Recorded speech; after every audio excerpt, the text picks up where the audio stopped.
What's up, Facebook? Sorry about that. Got a little distracted. Had an important call come through. Welcome back to everyone who is about to join us live. Good to see you. Welcome back. Welcome back. Today we're talking about really clearly two things. No is always an option, and why making your bed is so important according to performance and consistency and results in your life. There you go. Sorry about that. I got cut off. I had an important phone call come through. As you're tuning in, love to know where you're tuning in from and three things you are grateful for. One thing we always do at the beginning of every coaching session and every training session is ask people what they're grateful for, because it stimulates their mind and practices, and it builds the habit and the muscle of training themselves to always look for what's right with their life instead of what's wrong with their life. The truth is, you can always figure out something that you're upset about, something you're pissed off about, something that's frustrating or not going right, just as much as you can find something that's right with your life, something that is going well, something that you are excited about. So, love to know three things you are grateful for. All you have to do is type them right down here in that little chat section. As you're typing in three things you're grateful for, also love to know where you're tuning in from. So far on these live feeds, we have people tuning in from, I think, Switzerland, China. I don't remember if we had China. I know we had Thailand. I know we had Japan. I know we had, I think, Malaysia, Dubai, Central America, South America, all over North America and Canada. So as you tune in, I'd love to know where you're tuning in from. Let's see. Gary, grateful for family, health, career, and you are in Portland, Maine. Wonderful. Hopefully it is starting to warm up slightly up there. I definitely want to swing by in the summer and see how beautiful it is. And as everyone else is tuning in and sharing with us, we're looking for three things you are grateful for and where you are tuning in from. We always like to keep track of that. The topic of today is the fact that no is always an option. I think to dive in on this first, and then we'll dive into why making your bed is so important for performance and results. But no itself is always an option. And I think many of us, what ends up happening is, in the beginning, someone offers you a deal, a job, an opportunity, a service, something that you're interested in that excites you, and that's like, wow, that'd be cool. I'd love to maybe be a part of that. And in the beginning, it catches your attention. It is exciting. It's something you're interested in. And what happened, Jerome, thank you. Let's see, I'm grateful for my girlfriend who nursed me through the man flu all.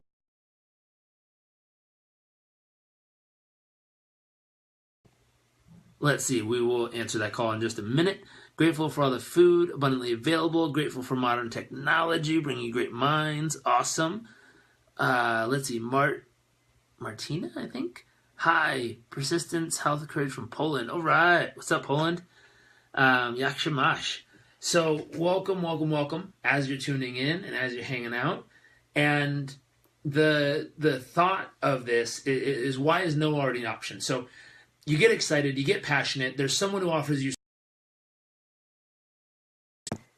Sorry about that. I'll check that voicemail in a minute. So they offer you a great opportunity. You get really pumped up and excited. You're totally on board. And what happens is, as you're on board and as I'm good. As you're on board, as you're excited, as you're passionate, you start moving down the trail and the opportunity towards the end result you're going after. And so you're moving forward, and let's say you've invested a week's worth of time into this. You've invested a lot of thought and energy. You've invested coming up with multiple opportunities and ways it could work out. You've invested some of your resources into this. I think we tend to forget that once we have so much momentum moving forward, we lose track of the sight of the fact that no, and just walking away is always an option. People tend to lose track of that. Now, in certain areas of life, I wouldn't recommend going with this one first. But at the same time, you always have to make that available. When I was in college, I read a book called Getting to Yes. And it was a great book that I took in a class on negotiation. So we were learning all these tactics and tools of getting to yes. Right now, my wife found this awesome book we're both reading, which is Start with No. And what's interesting, I'm not too far into the book, but I like the concept and my own take on it before I share with you what I learned. Just my own take is, what if you were able to push so far past your comfort zone that you figure out where the no is and then work backwards from there. So most people start with, how do we get to yes as fast as possible, that's wonderful and awesome in its own right. But a lot of times in the first couple chapters of the book, it talks about when most people are so anxious to get to a yes, they're willing to drop off things they care about and scrap the price and bring stuff down and lower it and renegotiate and realign and they're bending and manipulating and twisting and turning to try to make this win-win negotiation happen.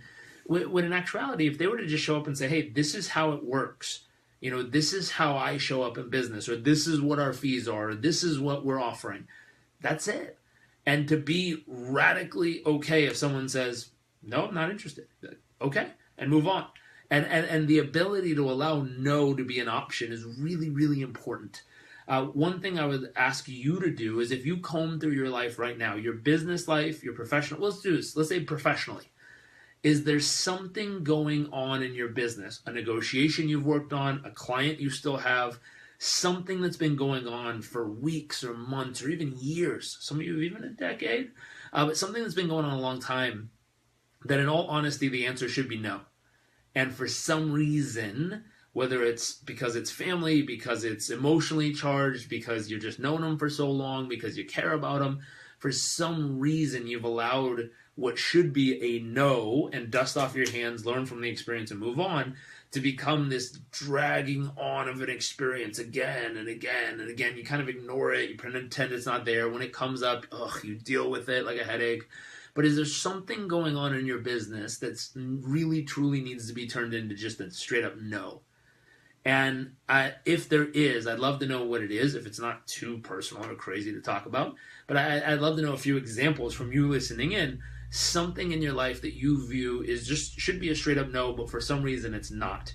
And what I'd love to hear is, what is the justification that you've allowed yourself to create up here in your mind or in your team or in your environment at work? What's the justification you're using of why it's okay to just let this continue, when in all honesty it should be stopped, and it should just be, no, we're not going to do that any longer, it's not appropriate, it doesn't work here, move on. What is it, and what's the justification? Now, the reason I ask you to share these things is, here's what I've learned. Whenever we do these little Facebook Live trainings, as much as what I say makes a difference as is important, it's more like a lead into a conversation. And what I've learned is, when people go back and watch the comments, which are right below this video, as people go back and read those comments, there's a lot of good thoughts, good strategies, good ideas, good insights.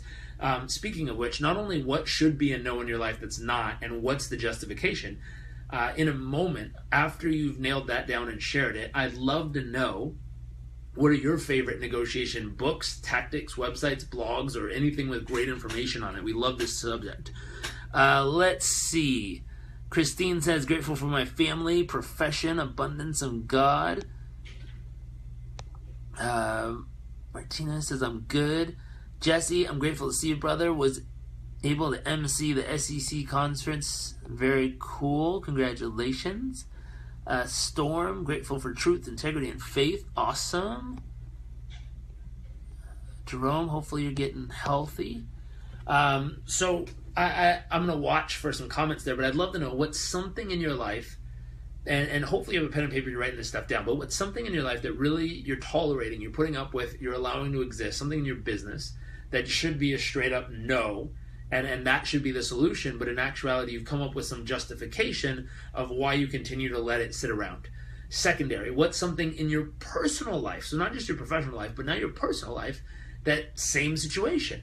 You should no longer be putting up with this in your personal life. The answer and the solution should be straight up no, but for some reason you're allowing it to go on and on and on for some reason, and what's the justification you use? Jerome, deep stuff, love it. The power of no is often overlooked. We have to say no 90% of the time, but to focus on what's important in growth and mission. Absolutely, and good thought there. So the truth is, in our mind all day, people are so afraid to say no to someone they care about or say no to a situation. Some people are. Some people are great at it. High five if you are. For those of you who aren't and it makes you uncomfortable, you got to think about this. You already are very talented. You know, if you look at what Jerome says here, you are talented at saying no. You have to think about all day long, there's literally thousands and thousands of options and people and things and companies and ads popping themselves up in front of you And think about it. Nowadays, you open your phone, you go to a web page, and it's like, boop, here's something, and you're going to be like, no. And then you go to another website, it's like, boop, here's the advertisement, no. And now they're tricking you because they're putting a circle fake X, and you click it, and it takes you to the ad, even though it's not the real X. I hate when that happens. But nowadays, you have to say no to so much that by the time a family member or a friend or someone shows up in your life and asks for something, many times you feel obligated to say yes, when in actuality, it's okay to click that little X button. Jerome, Paul McKenna, Instant Influence and Charisma, great book on NLP. Storm, I'm grateful that this has become straight up no, but not for years. Accepting toxic behavior from family members just because they are blood. Taking care of you sometimes means removing things from your life and learning to say no. Absolutely. So family, having someone in your family who's constantly kind of chipping away at what they can get out of it, and they're not focused on what they can give to it, or they might be, but they're always trying to make something happen in their favor, and it's eating away at who you are. So saying no to that. I saw Grant Cardone doing a training the other day, and he was talking about anyone who's a naysayer in your life, and there's a difference between someone who's giving you feedback on what doesn't work or what's not hitting or what's not right or accurate, like the person who sits in my presentation oftentimes and says, hey, on slide 132 you spelt the wrong. That's good to know. I could do better. And I didn't notice it, otherwise it wouldn't have been that way, so I'll come back and fix it. Versus someone who's always just telling you, no matter what you do, that won't work, it's not going to happen, no way, not for you, give it up. That people are just being negative, and they deserve no. Get out of the way there. But really, truly, just think that through. And it is a deep thought, and it is uncomfortable. And even thinking about it, you might be like, oh, I don't even want to think about it, because in your mind, you've done such a good job at trying to avoid it. But my thought is, instead of just avoiding it and kind of brushing it off and thinking it'll go away, just go handle it, because then you know it'll go away at that moment. People's thoughts of justification, why they don't handle it immediately, is it's like slowly ripping off the Band-Aid. They think if they go slow enough, it'll eventually weed itself out and go away. The truth is, though, it won't just magically go away. You have to handle it. You have to take care of it. And my thought is, rip that sucker off, get rid of it, or adjust it.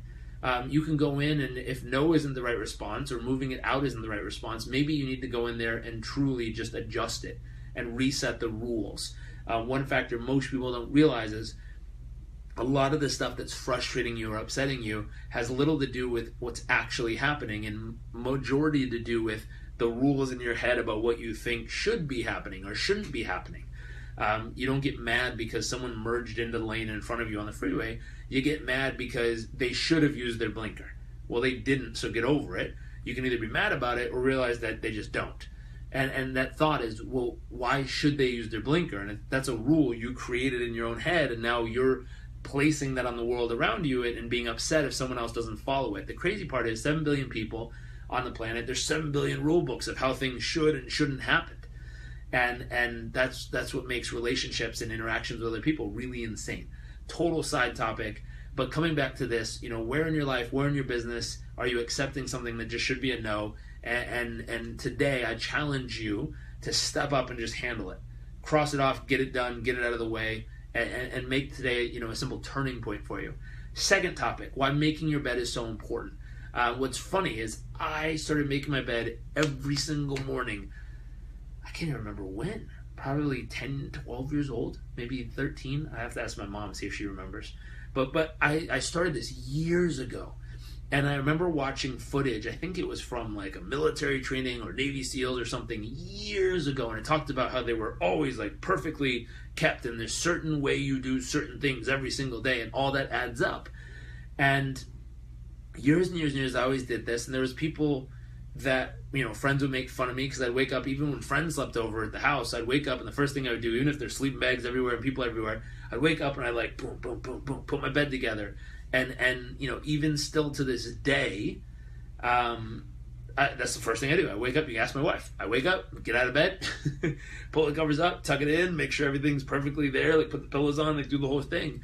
And what's funny is I've learned, according to building momentum in your life, waking up and making your bed becomes the catalyst to consistently building into all the other habits you want to do, whether it's how you treat yourself, whether you work out, better spending habits. There's a bunch of research done that's saying when you have a keystone habit, which is the one habit you do every day, no matter what, first thing in the morning, right when you wake up. Now that could be waking up and hydrating yourself. It could be waking up doing breathing exercises. It could be waking up and working out. It could be waking up and meditating. For me, it starts with wake up, make the bed, and then there's a whole series of things that follows. But the keystone habit has always been making the bed. So one thought, and my challenge to you, the reason that one's so easy is because most everyone sleeps in a bed, at least people who'd be watching this. The truth is not everyone has that blessing, but the ones who do, if you have a bed that you sleep in with sheets or pillows or whatever on it, my challenge to you is for the next 7 days, wake up and the first thing you do every morning is make it. Now, I know through experience, I have clients who like to tell me kinds of excuses of, well, what if my husband or wife's still in bed? Do I just make up in it? Well, make up your half. And if really, truly, they like to spread out and mess up the whole bed as soon as you get out, then find a different keystone habit you can do first thing in the morning. But if you're a single person or your husband or wife gets up at the same time as you, my challenge to you personally is wake up and make your bed every day for the next 7 days and see what happens. According to research, if I remember correctly, this becomes your keystone habit, and your keystone habit literally becomes the momentum building habit that starts everything off in the right direction.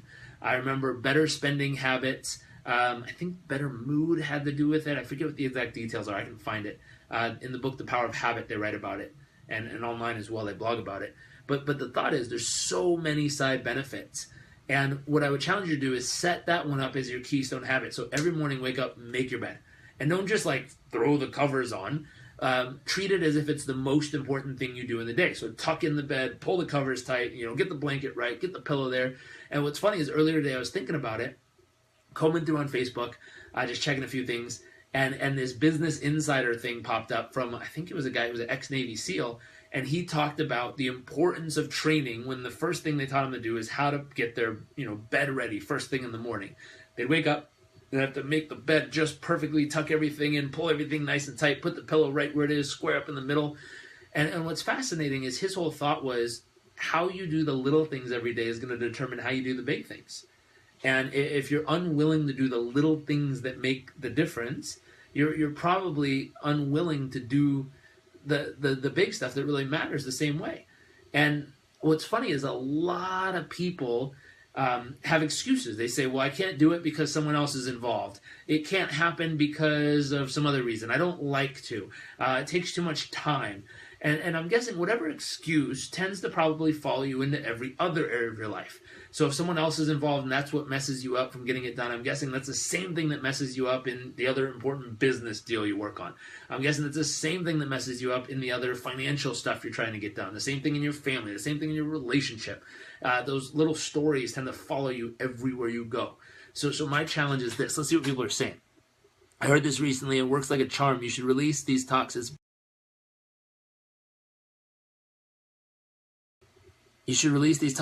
a podcast. So much value here. Awesome. Jerome, I'd love to know your feedback on this. We were considering, I do have all my podcast stuff here. If we're going to release these as a podcast, would it matter if there's random chatting back and forth, like me saying, hey, Jerome, talking to you like this? If you think that wouldn't matter, then we'll have our assistant start pulling the audio from all these and just posting them on our podcast, which we do have. It's Learn It, Live It, Give It on iTunes with Jairek Robbins. So Learn It, Live It, Give It, Jairek Robbins. Type that on iTunes. It'll pull up our podcast. I think we have 100-something episodes up on there. But we do put stuff. I'd love to know your feedback, though, if talking like this will mess that up. Storm, love the video. You can watch it here. Life hack. Awesome. There you go. There you go. It's an awesome video. And so Daniel says, I don't think so. Awesome. So what we'll do is we'll start using our awesome podcast equipment here. See? Hold on. Here's our podcast title. Learn It, Live It, Give It. Jairek Robbins right there. We'll start podcasting this out as well so you guys can listen there and also catch it here on Facebook. So thank you for that feedback. We'll make sure it happens. So 2 thoughts. Commitment time. So my thought is if we're going to do a little video like this, if we're going to do a podcast, eventually we'll get the audio up there. My thought to you is Oh, it shows engagement would be pretty cool. Okay, cool. Perfect. We'll get that done then. We'll tomorrow when I do this, I'll record it onto the podcast as well, and we'll blast it out both ways. Stuart podcast, definitely huge benefits. Yes, it is. I think our podcast just hit 100,000 downloads the other day. So, definitely thank you for anyone who listens in on that medium or that vehicle. We appreciate it. So, commitments. My thought is we're going to do a training like this. If you're going to be one of the handful of people who watches all the way to the end, I want to know what you're committed to. So we talked about two things. No is always an option. I'd love to know a commitment down in the comment section. Throw it out here. We will check on you. What is something that you've been tolerating in your life and business? What's something in your business, something in your life you've been tolerating that needs to be no, that you've been allowing to stick around? And when are you committed to turning that maybe kind of sort of stuff into a straight up no and just handling it? Love that. First commitment. Second commitment. I'd love to know who is in. All you have to do is type I'm in for the 7-day bed challenge. But I'd love to know if it's making your bed, awesome, go for it. If it's drinking water in the morning, awesome, go for it. If it's working out first thing in the morning, awesome, go for it. What I'd love to know is who is in for the 7-day Keystone Habit challenge. So I'd love to know that, and I'd love you guys to pop on each day when we do these live and let us know how you're doing, and let us know the benefits. A little case study here. I want to know if you wake up and make your bed every single day for the next 7 days, and the video was posted in here. Let's see. Storm Francis Fletcher, thank you so much. So the video is under in the chat section if you want to see the video where the guy from the Navy SEALs was talking about the importance of making the bed. But who's in for the Making Your Bed challenge? Who's up for, turning whatever has been set, letting sit around into a no? Please write in the comment section who's in, and on each of the upcoming videos this week that we do like this live, please put comments in there and let me know how it's going and what benefits you're seeing in your life. So Daniel says, working out, breathing exercise, drinking water. Yes, I'm in. Awesome. Welcome aboard. So let's see who else is going to join in. Also, Jerome says, people, I think I'll try to help everyone. Rarely appreciate it, and I should focus on those that are willing to change. Absolutely. Smart. Very smart. The truth is, and this was a great piece of advice given to me. I asked my dad years ago, what's a piece of advice you'd give your younger self? And he said, you can't help everybody. And secondly, it's not your job to help everybody. There's plenty of other people on the planet going to help. It's your job to help as many as you can who are willing to receive your help and are ready for it. The other people, pass them on and let other people get to them as needed. But don't beat yourself up over trying to help every single person you cross paths with. Allow others to participate and allow them to participate in their own, saving if they need it, or turnaround if they need that. Storm says, I'm in. Already made my bed, but will only work 10 hours a day for 7 days. Awesome. So either it sounds like you're cutting back on work to focus on other important things. Good job there. So as much as you work and as hard as you grind, you always have to have time for family and friends and stuff that really matters. That's why our book, Live It, Achieve Success by Living with Purpose. You got to live with purpose. You got to live, not just work. Now, we work hard and we have a lot of fun doing it. And we also want to make sure that we enjoy the process of our friends and family and what life has to offer. So I'm going to wrap this up. I do have a couple phone calls that I've missed coming through here. Some important people who want to talk. My grandma's one of them, and I'd like to say hello to her. So hope you have an amazing day. If you found this valuable, please hit that share button. If you have any topics or ideas or subjects or questions you'd like this to answer or focus on, please type them in the comment section. If you found this valuable, click that share button, spread it out. Make sure to write a message of what you think was good about it so that people know what they're getting into. And also, when you get to the section where it talks about your commitments, please put them in the comment section. I will see you all tomorrow for another one of these awesome sessions. Until then, have an amazing day. Bye.